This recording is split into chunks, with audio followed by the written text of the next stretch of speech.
Magandang hapon, ngayon pa yung araw ng Biyernes, August 18, 2023. Update po muli sa lagay ng panahon. Ayon sa Pag-asa, apektado po ng trough ng isang low pressure area ang Batanes ngayong araw, habang hanging habagat po rin ang umiiral sa Southern Luzon, Visayas at Mindanao. Mga localized thunderstorms ang asahan naman sa iba pang bahagi ng ating bansa.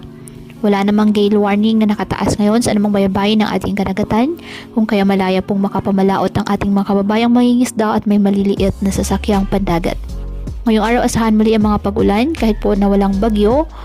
Ayon sa Pag-asa, posibleng ulanin ang Batanes, maging po sa ilang bahagi ng Southern Luzon, Visayas at Mindanao. At ngayong hapon, magiging malawakan ang mga pag-ulan, posibleng heavy to intense rain sa ilang lugar, kaya maging handa po sa mga pagbaha at landslide.